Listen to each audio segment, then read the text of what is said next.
So welcome back, folks. This is the review video lecture for the Chapter 2 to help you get ready for the Exam 1 on Thursday. And you'll find this particular slide in the Key Slides module. So this is material, information, and cost flows. So this is Exhibit 4 from Chapter 2. And what I wanted you to do here when looking at this is focus down on the bottom. So we get two, this is job order costing Chapter 2, and we get two jobs. So notice job 71 and job 72. Job 71 had a beginning balance. So what you see here is the adding of materials to that job.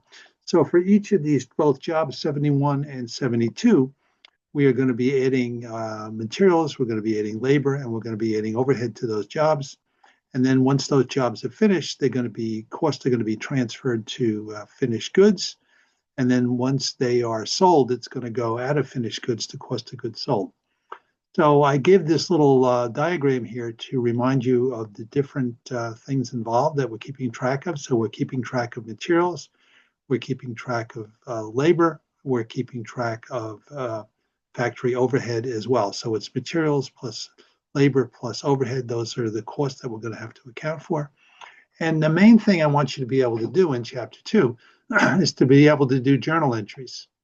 So being able to do the actual journal entry, for instance, when they purchase materials. So that would be a debit to materials and a credit to accounts payable.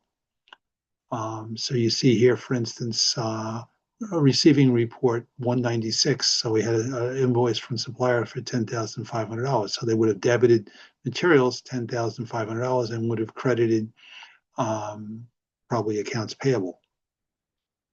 Then materials were actually requisitioned. So materials were actually used on the job. So we had 2,000 materials applied to the job here, and we had 11,000 materials there. So whenever you apply cost, whether they're materials cost or the labor cost or the overhead costs, you're going to debit work in process, and you're going to credit, in the case of materials, you're going to credit materials. In the case of labor, it's going to be probably accounts payable. Wages payable rather. And with factory overhead, remember, we're going to have a little T account called factory overhead, which is going to be debited when we incur overhead, and we're going to credit factory overhead applied. So for each of the accounts here, materials, labor, and factory overhead, what I want you to be able to do is to come up with the journal entries for each. So you don't have the journal entries in this slide, but this slide is a good reminder of the different things we have to account for. So for each of the jobs, we've got to keep track of material, labor, and overhead. So be able to do the journal entries for the purchase of materials, the application of materials to jobs, incurring labor on jobs, and applying overhead on jobs. Okay, so let's stop sharing that. And now let me take you to, if I can find it here.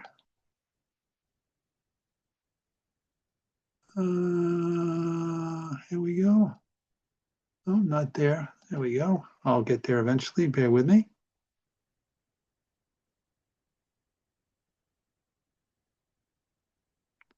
Okay, so now what you should be looking at is the back of Chapter 2, and there are 5 multiple choice questions here. So I want you to take 15 minutes, pause the tape, take 15 minutes, try to answer these questions on your own without peeking at the answers, and then I will walk you through what the actual answers are, and we'll use that as an opportunity to practice multiple choice. Also remember, in addition to these practice multiple choice questions, which I'll walk you through the answers, you've got practice multiple choice questions on your Brightspace page. You also have the Senge review of adaptive exercises for each chapter, which are in multiple choice format as well.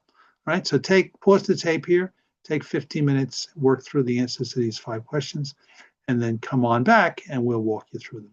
Okay, so I'll see you in 15 minutes your time. I'm going to pause here and then pause the tape, and then in 15 minutes, come on back with your best shot, and we'll go through each of the answers. Don't forget to compare my answer and my explanation to what your answer was.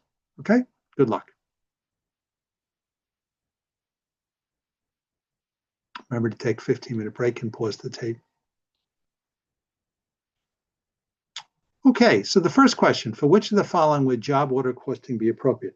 Well, job order costing is appropriate when you have jobs where it's possible to trace the material, the labor, and the overhead to each individual job, where each job is different.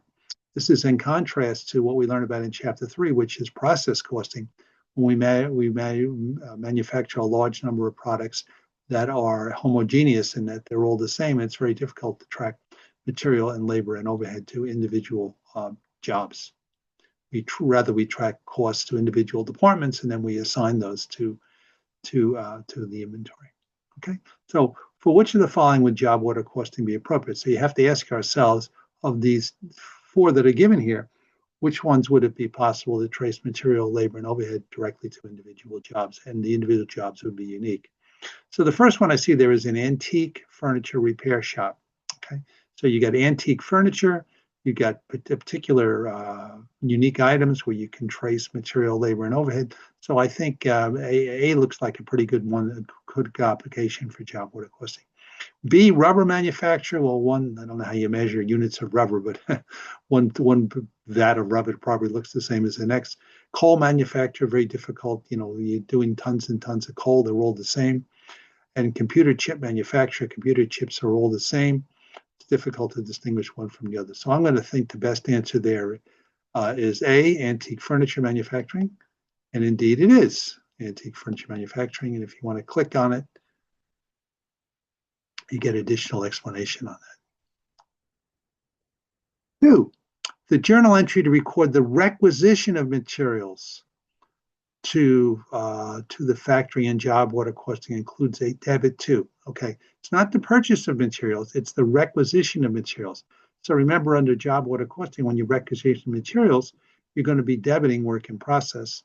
And let's see if that's one of the choices here. Journal entry record requisition of materials and job order costing includes the debit to materials. No, the debit to materials would be when you purchase the materials.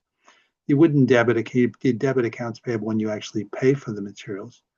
Work in process, that sounds good. When you requisition materials, they go out of materials and they go into work in process. Cost of goods sold, well, that's no good because the cost of goods sold is when you transfer goods out of finished goods to cost of goods sold when the goods are actually sold. So I'm going to say the best answer there is C. And it is indeed work in process. And further explanation here. The journal entry to record the requisition materials to in job order costing is a debit to work in process and a credit to materials. Number 3, job costs accumulate all of the following except. Now remember, the job order costing, as we saw in a little slide I showed you at the beginning, included materials, it included labor, and it included the application of overhead to individual jobs, not the incurrence of overhead. We have a little T account that we use for overhead, and it's debited when we incur costs, and it's credited when we apply costs. And when we apply overhead, we apply it to individual jobs. So we apply it to work in process. So the job sheets accumulate all of the following except. Would they gather direct materials? I would say yes. Indirect materials, I would say no. Indirect materials is an example of overhead, an overhead account. We don't actually apply when we incur overhead costs such as indirect materials. We don't put that directly into work in process. We put that into factory overhead on the debit side. And then when we credit factory overhead is when we actually debit work in process, when we apply overhead to jobs. So I would say all of the following except I would say indirect materials doesn't belong there. Direct labor and factory overhead applied. So the cost that would be accumulated would be direct materials, direct labor, and factory overhead applied. The one that wouldn't be there would be indirect materials. Right? And you see a little explanation there. So the direct labor, it's actually factory overhead applied would be included in there. So indirect materials are not accumulated on the cost sheet, but are part of but they're included as part of the factory overhead applied. Right? So job order cost sheet would include material, labor, and the overhead applied. Number 4, company estimated $420,000 worth of factory overhead cost and 16,000 direct labor hours for the period. Okay, so first thing you got to do is come up with the overhead rate here. So the overhead rate is 420 divided by 16,000. So I think that's 2625. So you get the overhead rate, And now you have to figure out what the number of hours were. Well, they didn't tell us the number of hours. They told us that during the period, the job was completed with 4,500 of direct materials and 3,000 of direct labor. So you had $3,000 of direct labor, and the labor rate was $15 an hour. So you have to figure out how many direct labor hours there. And if you take 3,000 and you divide by 15, the rate per hour, I think you get 200 hours. So what you want to do is you want to come up with your overhead rate, which is 26.25, and you want to multiply that by 200, which I believe if you multiply those out, you get 5,250. So I recommend that when you get these multiple choice, if it involves calculations, do the calculation first, then go looking at the numbers. Otherwise, all the numbers are going to look good. So I think the correct answer here is B, and let's check it out. That is the direct answer. Now let's take a look at our solution. So you got to get the overhead rate, which is 26.25, and then you got to figure out how many hours were incurred on the job, and it's 3,000 divided by 15 is 200 hours. So the overhead applied to the job is 5,250. So the correct answer there is B. And number 5, the factory overhead applied the factory overhead account has a credit balance. So remember draw a little T account, and you're going to put on the debit side factory overhead incurred, and on the credit side is the factory overhead applied. So the factory overhead account has a credit balance. That means you applied more overhead than you actually incurred. So I would say when you actually apply more overhead than you've incurred, the correct answer is you over-applied the overhead. Under-applied would be if it had a debit balance. Over-applied would be a credit balance. Under-absorbed, that doesn't mean anything. And an error, it's not an error. So the correct answer there, I believe, is B. So the factory overhead account has a credit balance. Factory overhead is said to be over-applied.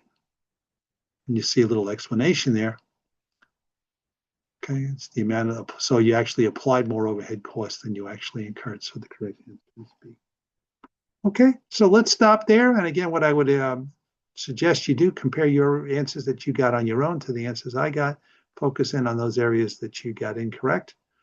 And also go ahead and get some more practice with the multiple choice questions for chapter 2 in the practice multiple choice and in the adaptive exercise. Okay, I hope you found that little review of chapter 2 useful, and adios, hasta luego, au revoir, auf Wiedersehen. See you again soon.